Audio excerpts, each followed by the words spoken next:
Sir क्या नाम है आपका? अबरार खान. अबरार जी, फिल्म देखी आपने? No, I have not watched the movie. फिर बात करोगे उसके ऊपर?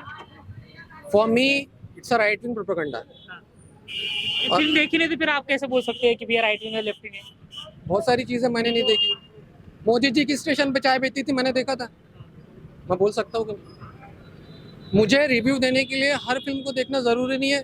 पर्टिकुलरली जब मुझे मालूम हो कि इसके मेकर्स क्या कहते हैं और किस इंटेंशन के साथ लाई गई. सदर्न स्टेट है केरला, ठीक है. वहाँ की आप देखिए, मलयाली भाषा है, ओके. कर्नाटक में चुनाव थे, कन्नड़ भाषा है. मूवी कहाँ में बनी? हिंदी में. क्यों? ये 4 लैंग्वेज में बनी फिल्म, चारों लैंग्वेज बनी film. What is the outcome?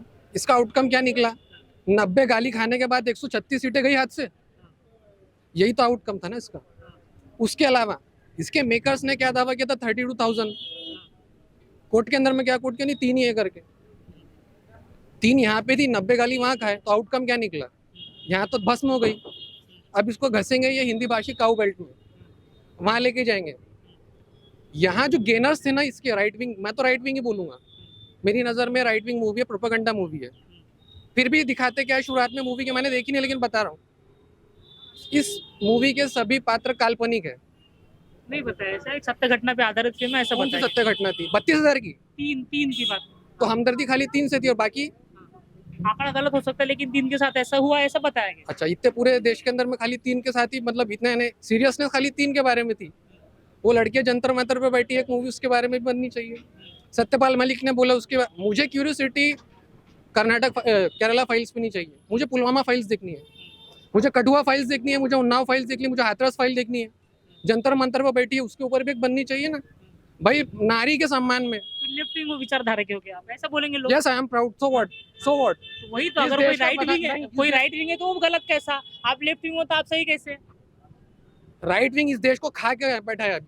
सब खाने के. वो चाहता है कि हमारे विचार सर्वोपरि हो, बाकी हम किसी के ना हो.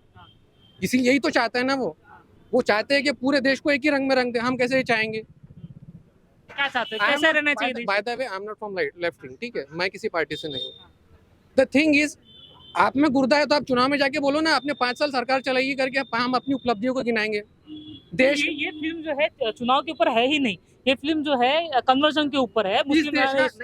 इस देश का प्रधानमंत्री किस फिल्म को प्रमोट कर रहा था? कम ऑन, किस फिल्म को प्रमोट कर रहा था? उसको दिखाई नहीं थी जंतर मंतर पे जो लड़कियां बैठी थी? मैं तो मुसलमान गए थे प्रमोट करने वहां पे केरला फाइल्स को. इस देश का प्रधानमंत्री प्रमोटर बन के कर्नाटक के चुनाव में प्रमोट किया कि नहीं? बस दैट्स इट. और एक और बात, इस फिल्म से अगर कोई गेनर थे ना, अब नाम लेके बोलता हूँ. नंबर 1 बीजेपी, नंबर 2 मजलिस इत्तेहादुल मुस्लिमीन. बीजेपी गई, एमआईएम की जमानत जब्त हो गई. यही तो गेनर थे. वो चला नहीं प्रोपेगेंडा मूवी, क्योंकि वहां पे लोगों ने इस पे ध्यान ही नहीं दिए. The biggest loser was BJP, second was MIM.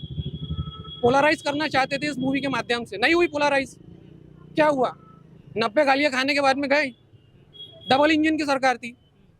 कोई फिल्म जो है सरकार बनाती भी नहीं है, बिगाड़ती भी नहीं है. फिल्म में इतना दम होता नहीं है. प्रधानमंत्री सरकारी है या नहीं? प्रधानमंत्री सरकारी है. हाँ, तो फिर क्या कर रहा था वहाँ पे? प्रमोट कर रहा था, नहीं कर रहा था?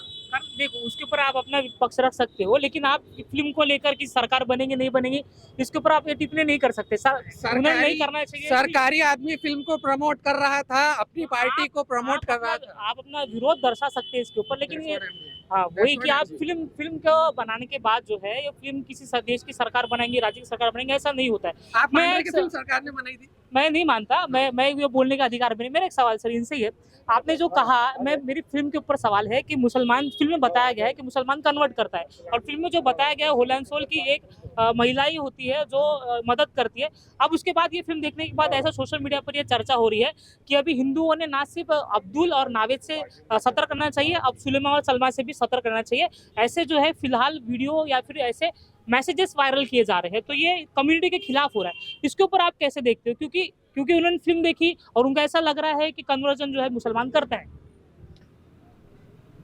संघ प्रमुख मोहन भागवत ने क्या कहा था? हिंदुत्व किसके बगैर अधूरा है? हिंदुत्व किसके बगैर अधूरा है? संघ प्रमुख मोहन भागवत का बयान है कि नहीं? हिंदुत्व किसके बगैर अधूरा है? मुझे नहीं पता. उनका अब्दुल के बगैर, अब्दुल के बगैर अधूरा है. संघ प्रमुख मोहन भागवत का स्टेटमेंट, उनका विधान है. उस वक्त अब्दुल अच्छा लगा था. अभी इन जनरल लोगों में ये चर्चा है क्या कि अब्दुल से अभी सिर्फ ना अब्दुल और नावेद से सतर्क करना चाहिए, अब सलमा और सुलेमा से भी सतर्क करना चाहिए क्योंकि ये भी मदद करते हैं. अच्छा. फिल्म में बताया गया ये. और उसका ये रिएक्शन हो रहा है, समझिए आप। अरे भैया, रिएक्शन होता है तो 90 गाली खाने के बाद सरकार जाती क्या? फिर वो आप रिएक्शन की बात कर रहे हैं? ऐसा नहीं होता। What is the outcome? Outcome क्या था उसका? कर्नाटक में वोट निकालना गया क्या? आपको ये मानना है कि ये फिल्म जो है हाँ। कर्नाटक के चुनाव के लिए हुई थी। अब फिल्म मेकर में जो सवाल ये सर ने बोला कि फिल्म मेकर का ये कहना है कि हमने जब ये फिल्म बनाई तो 3 साल पहले चालू की थी फिल्म को।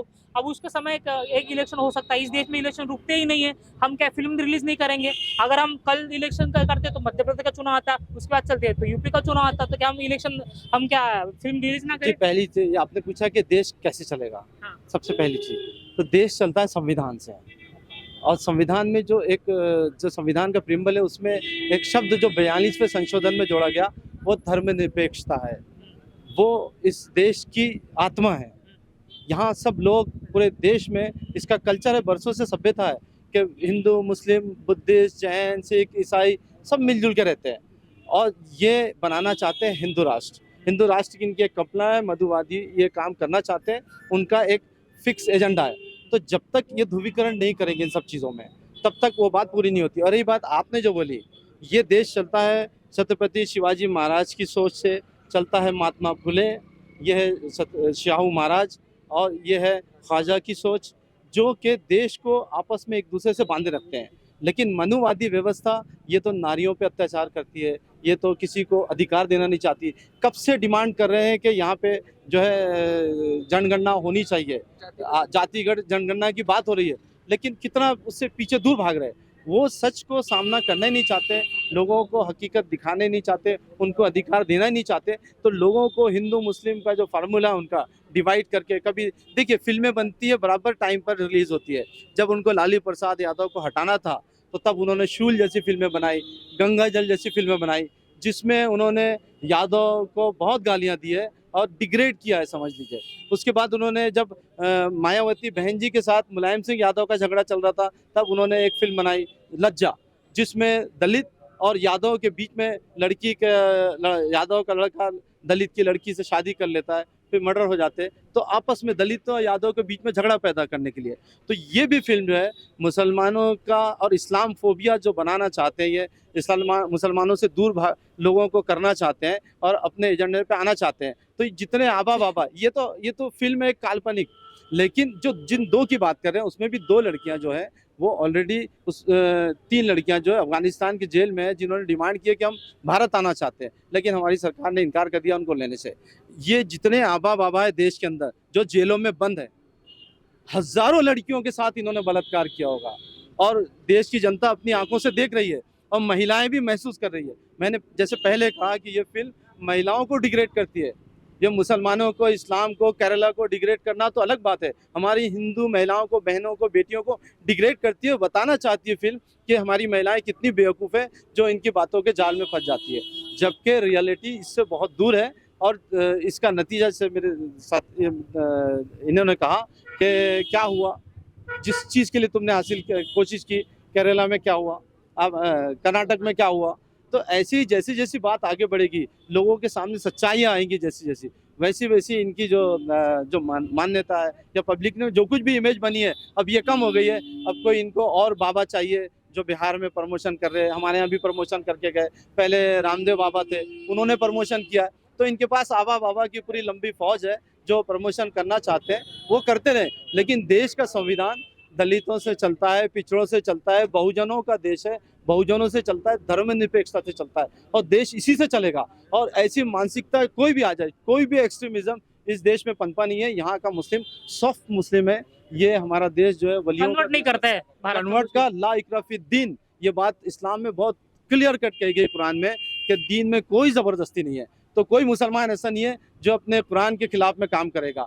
और ये भी कहा गया कुल या अय्युहल काफिरून ला अअबुदु मा ताबुदूना, ये कुरान की एक पूरा श्लोक है जिसमें कहा गया कि तुम्हारा दीन तुम्हारे साथ, हमारा दीन हमारे साथ। तो सबको अपने धर्म पे चलने की आज़ादी है। जब उसने सबको आज़ादी दिया है तो मुसलमान या कोई इंसान ज़बरदस्ती कैसे कर जो सकता है? मुसलमान नहीं है वो काफिर नहीं है, मतलब काफिर कोई गाली नहीं है हाँ। जिस तरह से पेश किया जाता है। हाँ। काफिर का मतलब जो शाब्दिक अर्थ है, जैसे मुस्लिम का अर्थ है, मुसलमान का मतलब होता है ईश्वर का आज्ञाकारी, अल्लाह का आज्ञा का पालन करने वाला, वही मुसलमान है। जो नाम मुसलमान रखे और काम ऐसे करे वो मुसलमान नहीं। और रही बात काफिर की, जो इस्लाम के 5 बेसिक चीज़ें हैं एक ईश्वर का मानना, कुरान को मानना, अल्लाह के पैगंबरों को, मैसेंजर्स को मानना, और आखिरत का दिन, जो आखिरत का एक अंतिम दिन आएगा जिसे बड़ी अदालत कहते हैं, उसको मानना, Day of Judgment। जो डे ऑफ जजमेंट। तो ये जो 5 चीज़ों को मानता है, बुनियादी जो चीज़ है, वो मुस्लिम कहलाता है, ईश्वर का आज्ञाकारी। और जो इसका इनकार कर दे, और आज़ादी है सबको इनकार करने की, तो जो इनकार कर दे अरबी में उसको काफिर कहते हैं, इनकार करने वाला। कोई गाली नहीं है, इसके लिए कोई गाली नहीं है, जिस तरह से हमारे यहाँ प्रचारित किया जाता है माध्यम से। और हमने जैसी बात कही कि freedom of speech and expression, article 19 जो हमें इस चीज़ की आज़ादी देता है कि हम अपनी बातों को रख सकें, देश का संविधान है, आज़ादी देता है। लेकिन उसी आज़ादी के अंदर किसी को आज़ादी एब्सोल्यूट नहीं दी गई है। एब्सोल्यूट आज़ादी दी जाती, ये काम था कि जो हमारा बोर्ड है, सेंसर बोर्ड, उसका काम था इस फिल्म पर रोक लगाना, क्योंकि ये देश के संविधान में कि अगर कोई आज़ादी किसी को नुकसान पहुंचाती हो, जो डिसऑर्डर होता है, अगर आपका जो कानून व्यवस्था गड़बड़ी होती हो, जिससे नफरत फैलती हो, तो उस पर रोक लगाई जा सकती है। ये संविधान का प्रोसेस है। लेकिन इसके साथ साथ देश की जनता भी जो है रोक लगाने में बहुत माहिर है।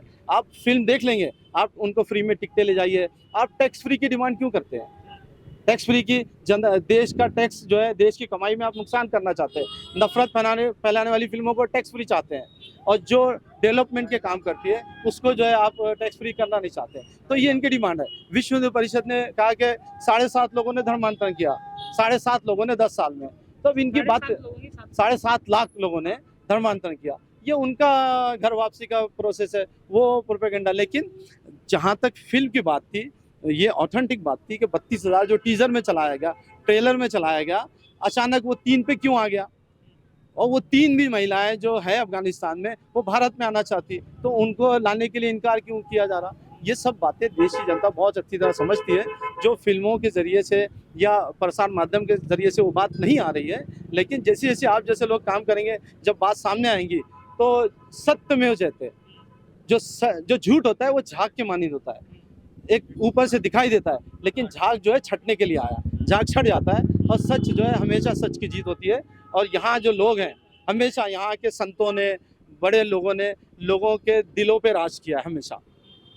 कुर्सी किसी के भी हाथ में रहे, ये फिल्म से कुर्सी जीत जाएंगे, सब कुछ जीत जाएंगे, लेकिन लोगों का दिल नहीं जीत पाएंगे। यहाँ के लोगों ने दिलों पे राज किया। आप कुछ बोलना चाहते थे? नहीं, मैं धर्मांतरण पे कहना चाहता था कि इस फिल्म का जो क्रक्स है, ये बताया गया 2 प्रॉब्लम, ठीक है, एक धर्मांतरण और एक लव जिहाद। अगर लव जिहाद इतना सीरियस मुद्दा है, तो मुख्तार अब्बास नकवी और शाहनवाज हुसैन के बारे में कुछ बोलना पड़ेगा, फिर वो भी उनके खाते में क्रेडिट है ना, ठीक है। इसके अलावा और भी लिस्ट है। अगर लव जिहाद इतना सीरियस केस है, और दूसरा जो धर्मांतरण का जो सर ने बताया, दीक्षा भूमि वाले शहर में खड़े ना हम लोग, धर्मांतरण हुआ कि नहीं? 14 अप्रैल को और धम्म चक्र प्रवर्तन के दिन बीजेपी का वहाँ पे स्टॉल नहीं लगता है क्या? उस दिन सब जायज़ हो जाता है। 2019 के अंदर में 40 सीआरपीएफ जवानों के चीथड़े उड़े, सिंसियरली बोल रहा हूँ बात। बीजेपी को कितना मिला? 100 में से 38, बाकी का धर्मांतरण कर गए थे क्या?